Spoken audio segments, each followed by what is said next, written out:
Hello students, welcome to SSD educational classes and I am your friend Kashish Mehra. Today we are going to study about accounting standard. तो accounting standard किसने maintain किया है और कैसे maintain करना पड़ता है ये भी आपको जानना ज़रूरी है। इससे पहले कि हम हमारा वीडियो स्टार्ट करें अकाउंटिंग स्टैंडर्ड के ऊपर, आपको मैं पहले ही बता दूं कि ऑलरेडी हमने बहुत सारे वीडियोस बना के रखे हैं बेसिक अकाउंटिंग टर्म्स के ऊपर, ऑब्जेक्टिव्स के ऊपर।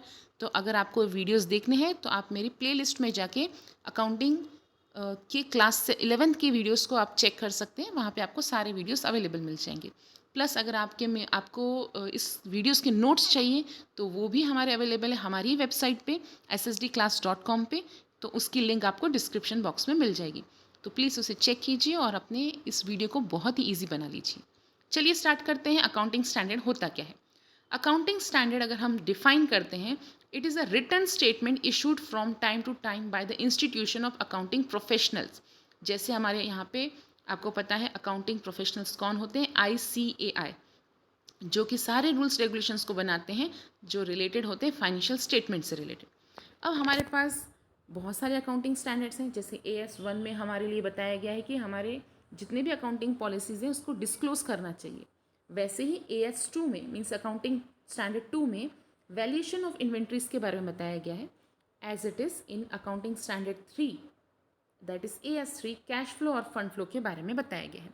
तो यहाँ पर अकाउंटिंग स्टैंडर्ड्स आपको बताता है कि किस तरीके से अलग अलग अकाउंटिंग स्टैंडर्ड्स को मेंटेन करके रूल्स रेगुलेशंस को बनाया जाता है। लेकिन ये अकाउंटिंग स्टैंडर्ड को बनाने के लिए या मेंटेन करना क्यों ज़रूरी है? What is the needs of and advantages of accounting standard? First of all, accounting standard bring uniformity. अगर हम अकाउंटिंग स्टैंडर्ड मेंटेन करते हैं तो ये यूनिफॉर्मिटी और एक अच्छा प्रेजेंटेशन स्टेटमेंट शो करती है इन फाइनेंशियल स्टेटमेंट्स में। They ensure the consistency and comparability. अगर आप एक ही फॉर्मेट फॉलो करोगे तो ये आपके लिए पॉसिबल हो पाता है कि आप अपने ही फाइनेंशियल स्टेटमेंट, जो अलग अलग डिफरेंट फाइनेंशियल स्टेटमेंट आप बना रहे होते हैं, उसको ईजिली कंपेयर कर सकते हैं। They significantly reduce the chances of manipulation and fraud. अगर आप अकाउंटिंग स्टैंडर्ड के हिसाब से ही अकाउंटिंग मेंटेन करते हैं तो वहाँ पे मैनिपुलेशन और फ्रॉड कम होने के चांसेस होते हैं। And next says about to improve the reliability and credibility of financial statement. अगर हम सारे रूल्स रेगुलेशंस को फॉलो करते हुए, अकाउंटिंग स्टैंडर्ड्स को फॉलो करते हुए अकाउंट बनाते हैं तो लोगों को हमारे ऊपर भरोसा होता है। वो क्रेडिबिलिटी शो कर सकते हैं कि हाँ, इन्होंने बहुत अच्छे तरीके से अकाउंट मेंटेन किए। Then we are talking about the nature of accounting standard. These are based on applicable law. कुछ लॉस, रूल्स, रेगुलेशंस जो बनाए जाते हैं अकाउंटिंग स्टैंडर्ड्स उनके ऊपर एप्लीकेबल है। कस्टम्स एंड बिजनेस एनवायरनमेंट को देखते हुए ही हमने अकाउंटिंग स्टैंडर्ड्स बनाए हुए हैं। These are intended to apply only to material things. Accounting standard सिर्फ मटीरियल थिंग्स पे ही एप्लीकेबल होते हैं। Mostly accounting standards are mandatory nature, जो हर एक बिजनेसमैन को फॉलो करना ही पड़ता है। आइए देखते हैं लिमिटेशंस ऑफ अकाउंटिंग स्टैंडर्ड्स की क्या है। अकाउंटिंग स्टैंडर्ड्स की कुछ लिमिटेशंस। सबसे पहले यहाँ बताया गया है accounting standards make choice between different alternative और alternate accounting treatment difficult to apply. बहुत सारे ऐसे अकाउंटिंग स्टैंडर्ड्स हैं जो हमारे लिए अप्लाई करना बहुत मुश्किल हो जाता है। वहीं पर उन्होंने बताया है it is rigidly followed and fail to extend flexibility. कुछ कुछ अकाउंटिंग स्टैंडर्ड्स में फ्लेक्सिबिलिटी नहीं होती, मतलब इनको फॉलो करना मुश्किल हो जाता है। Accounting standard cannot overwrite the status, the standards are required to be framed within the. ठीक है, यहाँ पे उन्होंने क्या बताया है कि अकाउंटिंग स्टैंडर्ड्स जो है वो स्टेटस को ओवरराइड नहीं करते। इसका मतलब है कि हमें अपने ही स्टेटस को फ्रेम करना होता है, मतलब हमें अपने ही अकाउंटिंग स्टैंडर्ड्स के जो जो स्टैंडर्ड्स हैं उनको फॉलो करना पड़ता है। Now this is we have talked about the accounting standards. Let's talk about IFRS। So IFRS क्या है? एक प्रिंसिपल बेस्ड अकाउंटिंग स्टैंडर्ड है जो कि एक जिसमें सारे सेट्स ऑफ रूल्स बनाए गए हैं कि हमें किस तरीके से फॉलो करना चाहिए। IFRS are a single set of highly quality accounting standards which is developed by IASB। ये कमेटी है जिन्होंने इस कमेटी के IASB कमेटी ने अकाउंटिंग स्टैंडर्ड्स बनाए थे और वहाँ पे उन्होंने सारे रूल्स रेगुलेशंस बताए हैं। उन रूल्स रेगुलेशंस को सबको फॉलो करना होता है। Now it is recommended by to be used by the enterprises globally to produce financial statement. It means IASB ने जो भी डेवलप किया, जो भी रूल्स रेगुलेशंस को बनाए, उन्होंने क्लियरली बताया है कि यहाँ पे फाइनेंशियल स्टेटमेंट जो भी बनाएगा उनको ये सारे रूल्स फॉलो करने पड़ेंगे।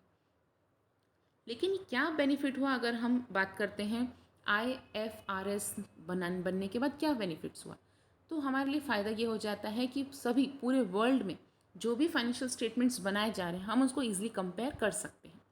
Financial statement prepared by using IFRS shall be better understood with financial statement prepared by the country specific accounting standard.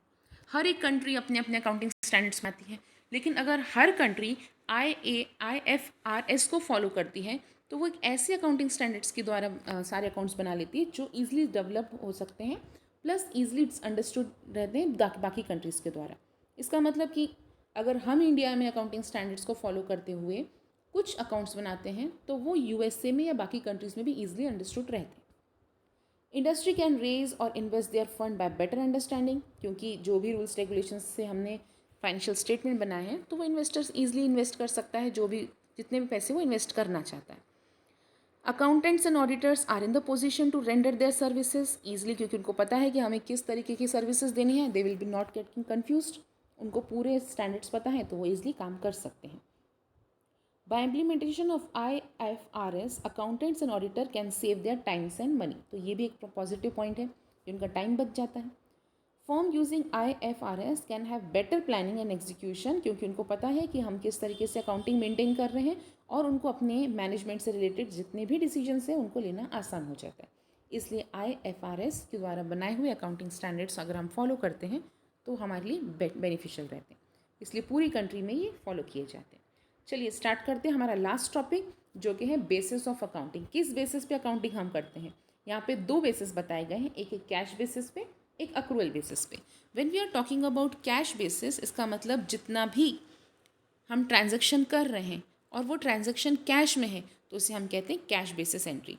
For example, if salary of 7,000 of January 2000 is paid in February 2010, तो हम इसे क्या बोलेंगे. It would be recorded in the books of account only in February, क्योंकि transaction जो हुआ है वो फरवरी महीने में हुआ है. वहीं पर जब हम अक्रूवल बेसिस की बात करते हैं, इसका मतलब है वो क्रेडिट बेसिस पे दिया जा रहा है. Under this however revenue and cost are recognised in the period in which they are occur rather than they are paid. जब हम एक्रूवल बेसिस की बात करते हैं तो जिस महीने में ट्रांजैक्शन होता है हम उस महीने में ही रिकॉर्डिंग करते हैं, न कि जिस महीने में कैश या ट्रांजैक्शन जिस महीने में कैश का लेन देन हो रहा है उस महीने में ट्रांजैक्शन का शो नहीं करते. In short we can say when we are following cash basis, तो जिस समय कैश मिलेगा उस समय हम एंट्री करेंगे, और एक्रूवल बेसिस को फॉलो करते हैं तो उसमें ये बताया जाता है कि कैश मिलने पे नहीं बल्कि जिस महीने में ट्रांजैक्शन हुआ है उस महीने में हम एंट्री करेंगे. तो ये दोनों दो बेसिस हैं जो हम फॉलो करते हैं अकाउंटिंग बनाते समय. तो होप स्टूडेंट्स आपको हमारा वीडियो समझ में आया होगा और पसंद आया होगा. और अभी भी हमारा टॉपिक ख़त्म नहीं हुआ है, एक इम्पॉर्टेंट टॉपिक बाकी है जिसका नाम है GST, जो हम नेक्स्ट वीडियो में कवर करने वाले हैं. तो होप फ्रेंड्स आपको हमारा वीडियो समझ में आया है, तो इसे लाइक कीजिए, कोई भी डाउट रहने पे कमेंट कीजिए और जितना हो सकता है शेयर कीजिए. Thank you for watching the video.